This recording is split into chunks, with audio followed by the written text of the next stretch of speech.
Sedang viral pamer hodam di sosial media. Banyak para remaja memamerkan kesaktian dari para hodamnya. Entah digunakan untuk apa, namun viewer yang menonton konten mereka cukup banyak loh sahabat muslim. Tak hanya hodam berbentuk kesaktian, ternyata hodam pun bisa disimpan melalui media boneka yang disebut dengan spirit doll. Boneka ini konon dikenal menyimpan hodam dengan wujud anak kecil. Para pemilik spirit doll ini mengaku selain untuk melindungi, spirit doll juga digunakan sebagai media penyembuhan. Orang yang mau berobat, lunas apa ya sih? Oh, kamu terima pasien gitu ya? Iya. Kasih makan, kasih minum. Ini kan perbanyakan udah dimakan, dipulung-pulung. Sarinya udah nggak diambil. Oh, jadi bening di bawahnya. Iya, taruh lagi. Oh, marah. Anaknya marah, guys.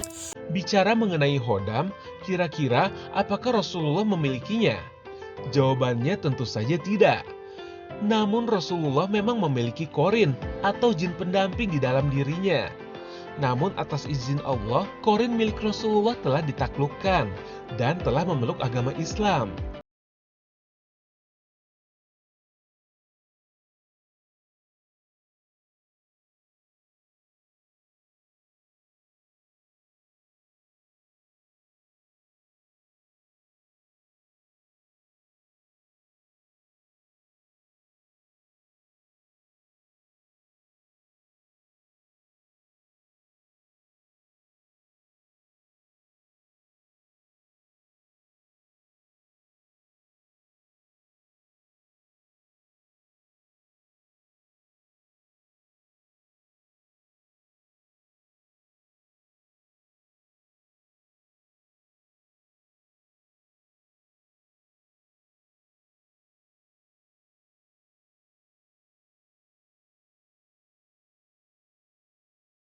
Sedangkan korin merupakan pendamping pemberian Allah yang pasti dimiliki setiap manusia. Korin atau pendamping ini berbentuk jin dari kalangan iblis, yang setiap kelahiran anak manusia, Allah pasti ciptakan satu korin kepadanya, yang akan mengikutinya dari lahir hingga manusia tersebut wafat. Tugas korin adalah menyesatkan manusia, agar manusia terjerumus di dalam laknat Allah layaknya iblis. Hal ini merupakan bagian dari janji Allah kepada iblis yang mengabulkan permohonan iblis agar anak cucu keturunannya dapat menggoda keturunan Adam hingga mereka wafat dan masuk neraka. Iblis juga meminta kepada Allah agar korin keturunannya diberikan rumah. Oleh karena itu, Allah mengizinkan korin bersemayam dan tinggal di dalam darah serta hati manusia. Itulah sebabnya bila kita berbuat dosa seakan-akan ada yang membisikkan di hati kita, layaknya suara hati. Dan suaranya mirip kita. Boleh jadi itu adalah korin yang sedang menjalankan tugasnya. Karena sejatinya korin memang kembaran kita yang sangat mirip dengan kita. Mulai dari suara, bentuk fisik, sampai kebiasaan kita, semuanya mirip layaknya fotokopi dari diri kita sendiri. Bedanya umur mereka kekal hingga kiamat, sama seperti nenek moyangnya yaitu iblis. Jadi bila seorang manusia meninggal, maka korin pendampingnya akan tetap hidup hingga Allah mematikannya. Bila kita melihat seseorang yang sudah meninggal bergentayangan, boleh jadi itu adalah si korin yang melakukan aktivitas seperti orang yang sudah meninggal tersebut. Assalamualaikum warahmatullahi wabarakatuh. Alhamdulillah wassalatu wassalamu ala Rasulillah. Rabbi syrah li sadri wa yassir li amri wahlul 'uqdatam min lisani yafqahu qawli. Shadaqallahul adzim. Khadam. Ya, mungkin di antara kita sangat terbiasa telinga kita mendengar khadam. Apa sih yang dimaksud dengan khadam? Khadam ini maknanya adalah pendamping atau yang membantu, ya. Dan yang dimaksud dengan khadam di sini adalah khadam di mana yang membantu atau yang mendampingi dari makhluk yang gaib. Nah, adapun makhluk yang gaib di sini ada dua kategori. Yang pertama gaib secara positif dan yang kedua gaibnya negatif. Kalau yang positif, khodamnya yaitu berupa dari para malaikat-malaikatnya Allah. Dan apabila khodam yang negatif, tentunya ini ada unsur setan atau jin yang ada di sana. Naudzubillah min dzalik. Nah, tentunya keduanya ini harus sangat kita perhatikan nih, karena sangat berpengaruh dalam kehidupan kita sehari-hari. Kenapa? Karena mereka itu adalah khadam, adalah pendamping. Nah, yang namanya pendamping tentunya menjadi penjaga ya. Kalau yang menjaganya adalah malaikat, tentunya untuk mendapatkan khadam dari makhluk gaib dari malaikat, tentunya ini bisa digapai, bisa didapat apabila kita ini semuanya menariknya dengan zikrullah. Kita kembalikan semua kepada Allah, karena malaikat-malaikat Allah ini adalah berkaitan dengan kebaikan-kebaikan yang kita harapkan. Pendamping kita, khadam kita, yaitu adalah dari para malaikat-malaikatnya Allah, yang dimana bisa melindungi kita, bisa menjaga kita. Dan yang harus kita hindari apabila khadam yang ada pada diri kita ini berbentuk gaib yang unsur negatif, yaitu bisa dari jin atau setan ya, naudzubillah min dzalik. Kenapa? Karena bisa membawa dampak juga yang sangat buruk kepada kita. Karena begini, yang namanya khadam, mereka itu adalah pendamping kita, mereka itu adalah, mohon maaf, mungkin mendampingi kita. Satu masa pasti mereka juga akan mengharapkan balasan kebaikan dari kita ya. Kalau kita mendapatkan kemanfaatan dari mereka sebagai khadam kita, nah tentu satu masa mereka juga akan mengharapkan balasan kebaikan dari kita. Kalau khadamnya malaikat, tentu kita bisa memberikan dengan zikir kepada Allah, dengan kita mendekatkan diri kepada Allah, dengan kita beribadah kepada Allah, cukup. Yang insya Allah hidup kita akan baik-baik saja dan akan membawa dampak positif buat kita. Tapi ini yang dikhawatirkan, kalau khadamnya, mohon maaf, naudzubillah min dzalik, berbentuk setan atau jin. Yang dikhawatirkan harapannya mereka adalah justru membahayakan kita. Naudzubillah min dzalik. Dan rasanya kita juga tidak asing ya apabila ada khadam yang berbentuk gaib dari jin atau setan yang bahkan membahayakan pada dirinya sendiri. Naudzubillah min dzalik. Lalu bagaimana? Apa yang harus kita lakukan? Tentu yang kita inginkan adalah pendamping kita dari makhluk gaib, yaitu para malaikat-malaikatnya Allah, atau yang sesuai Allah ridha. Oleh karenanya perbanyaklah berzikir kepada Allah, perbanyak ibadah, luruskan hati. Insya Allah yang akan mendampingi kita, insya Allah yang akan membawa aura positif, agar juga positiflah kehidupan kita dunia dan akhirat.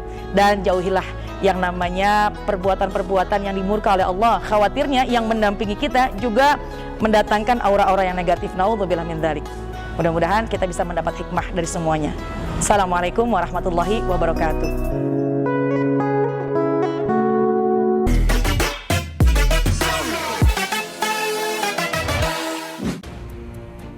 Sahabat muslim, pasti Anda pernah mendengar sosok raja bernama Genghis Khan. Ya, ia adalah sosok raja penakluk terbesar di dunia yang dikenal berdarah dingin. Bahkan sejarah memperkirakan ia telah membunuh 40 juta jiwa selama ekspansinya tersebut, yang tak sungkan-sungkan membunuh pasukan lawan secara brutal. Anda pasti penasaran, bagaimana bila pasukan kerajaan muslim melawan pasukan Genghis Khan? Siapakah yang akan menang? Tentunya perang pasti dimenangkan oleh pasukan Genghis Khan. Ya, karena hal itu sudah terjadi melalui penaklukan hingga luluhlantah salah satu kerajaan Islam terbesar di kala itu, yang kekuasaannya membentang di wilayah Asia Tengah hingga Eropa Timur. Kerajaan Islam pertama yang ditaklukkan itu bernama Khwarezmian, yang meliputi Afghanistan, Turkmenistan, Irak, Uzbekistan, dan juga negara-negara kecil di jalur sutra. Ya, memang terdengar mengecewakan. Bagaimana bisa kerajaan Islam yang memiliki pasukan jihadis, para pembela bendera tauhid ini bisa dikalahkan pemimpinan muslim? Tapi tunggu dulu, Anda pasti kaget dengan fakta berikut ini. Meski Genghis Khan bukanlah seorang muslim, namun ia menghormati para pedagang dari umat muslim. Sikap hormatnya tersebut ditunjukkan dengan hubungan dagang yang baik, dengan mengangkat pedagang muslim sebagai delegasi maupun duta perwakilan kerajaan. Perlu diingat, kerajaan Islam maupun kekhalifahan Islam pada saat itu sangatlah berbeda dengan kekhalifahan di era Rasyidin, yakni kekhalifahan murni yang berdiri tak jauh dari wafatnya Rasulullah. Kerajaan Islam di abad ke-12 ini sudah mengenal politik kotor dan perebutan kekuasaan. Jadi kerajaan Islam Khwarezmian lebih fokus pada pembangunan ekonomi serta politik dibandingkan dengan penegakan syariat serta ajaran agama. Terlebih Sultan yang bernama Shah Muhammad ini dikenal raja yang berperangai buruk dan gemar bermain wanita. serta campur tangan sang ibu membuat keputusannya menjadi pelin-pelan dan tak jarang berakhir buruk. Pada awalnya, Genghis Khan melakukan pengejaran terhadap musuh utamanya, yakni pimpinan Kuchuluk dari Kekaisaran Mongol Barat. Kuchuluk dan pasukannya berhasil ditemukan di wilayah Asia Tengah, yang memang tak jauh dari wilayah kekuasaan kerajaan Islam Khwarezmian. Ia merasa sudah cukup puas dengan pengejaran musuh utamanya, yakni pimpinan Kuchuluk, dan tak berniat melakukan ekspansi pada kerajaan Islam yang ada di dekat kekuasaan barunya tersebut. Genghis Khan berpikir lebih baik ia menjalin hubungan baik dengan negara tetangganya itu, mengingat ia dan pasukannya adalah suku nomaden, dan pentingnya menjalin hubungan baik dengan kerajaan yang menetap di satu tempat. Genghis Khan malah lebih tertarik untuk melakukan perdagangan dengan kerajaan Islam Khwarezmian, mengingat kerajaan tersebut menguasai jalur sutra Asia Tengah. Akhirnya Genghis Khan mengutus 500 pedagang yang sebagian beragama Muslim untuk mengadakan perdagangan dan juga hubungan baik. 500 iring-iringan tersebut diduga membawa barang-barang mewah untuk menarik hati sang sultan agar mau menjalin hubungan dengan baik. Entah apa yang ada di pikiran Sultan Shah Muhammad atau siapa yang memberi nasihat sehingga ia menduga para pedagang tersebut merupakan spionase dari kerajaan Genghis Khan tersebut. Akhirnya Sultan Shah Muhammad malah menahan dagangan dari rombongan tersebut dan membunuh 500 orang dari delegasinya.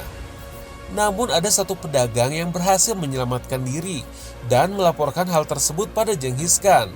Namun Genghis Khan tetap berusaha menjaga hubungan baik dan mengirim utusannya kembali untuk meminta penjelasannya mengapa ia membunuh delegasi dagang kiriman dari Genghis Khan. And the Sultan there, Sultan Muhammad, decided that this was really a bad idea and beheaded the emissaries and sent them back to Genghis. Padahal mereka tidak membawa senjata dan berniat untuk berniaga. Namun sang sultan malah kembali membunuh utusan Genghis Khan. Dan inilah sumber petaka yang memicu kemarahan Genghis Khan. Genghis Khan menganggap ini sebuah penghinaan besar kepadanya. Peristiwa inilah pertama kalinya Mongol menyerang kerajaan Islam.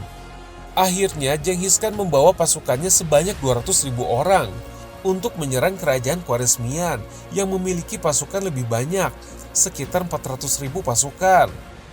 Interestingly, none of the other sultans decided to help Sultan Muhammad. There was no jihad. There was no cause for holy war. It was simply an economic fight. Secara jumlah, pasukan Khwarezmian memang lebih banyak. Namun meskipun banyak, ternyata pasukan tersebut merupakan tentara bayaran yang tidak memiliki loyalitas pada kerajaan. Tentu saja hal ini menjadi salah satu faktor kemenangan Genghis Khan. Dalam waktu 10 hari, pasukan Genghis Khan berhasil meratakan seluruh wilayah kerajaan Khwarezmian dan membunuh seluruh pasukan dan penghuninya. Sang sultan pun berhasil melarikan diri menuju Laut Kaspia dan meninggal di sana karena didera depresi dan juga kehancuran yang mendalam. Sahabat muslim, dapat kita petik dari kisah ini ialah betapa pentingnya kita memiliki sikap husnuzon atau berbaik sangka. Bahkan seorang Genghis Khan pun masih memiliki cinta terhadap kaum muslimin dan masih berbaik sangka pada pemimpin muslim. Meskipun pada akhirnya Genghis Khan menghancurkan kekhalifahan Islam. Namun siapa sangka penyebaran Islam kelak di daerah Asia malah ada di tangan putra dan juga cucu dari Genghis Khan itu sendiri. Di antaranya adalah Ghazan Khan yang menjadikan Islam menjadi agama resmi di kerajaannya dan mengislamkan 400.000 orang di bawah pimpinannya. Masya Allah. Ghazan sendiri namanya telah berubah menjadi Sultan Muhammad Ghazan. Bahkan ia bertekad ingin membangun kekhalifahan Islam di Baghdad yang telah diporak-porandakan kakek buyutnya tersebut. Sahabat muslim, jangan kemana-mana. Setelah yang satu ini, kita akan membahas hal yang lebih seru. Tetap di Jendela Islam.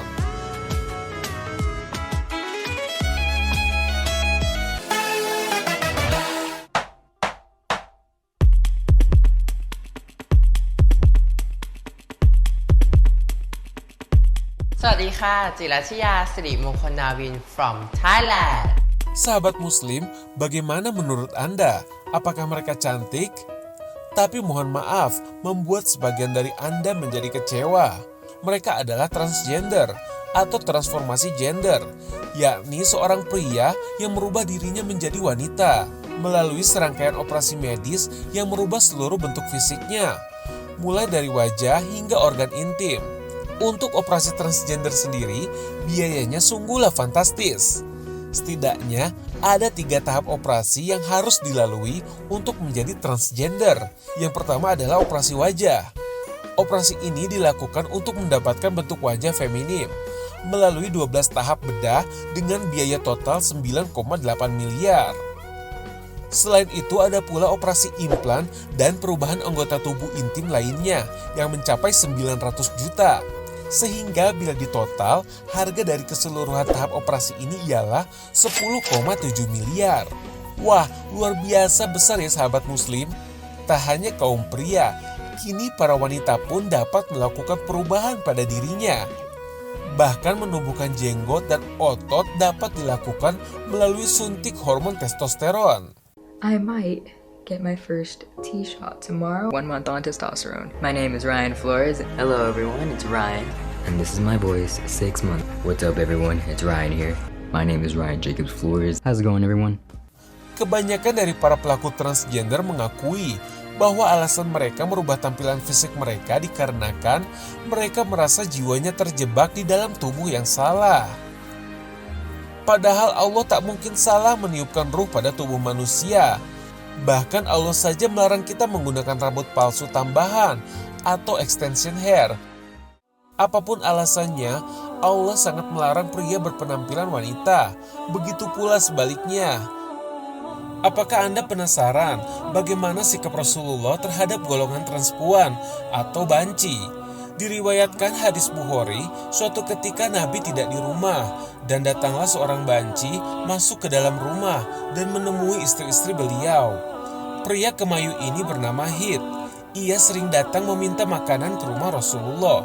Namun Rasulullah menganggap Hid adalah termasuk golongan goiru ulil irbah, yaitu pria yang tak memiliki nafsu terhadap wanita. Oleh karenanya Nabi tidak pernah mempermasalahkan kedatangannya dan tetap memperlakukannya seperti tamu. Hingga suatu hari Nabi meminta Hid menggambarkan sosok wanita di matanya. Dan ternyata Hid menggambarkan sosok wanita dari sudut pandang syahwat seorang pria.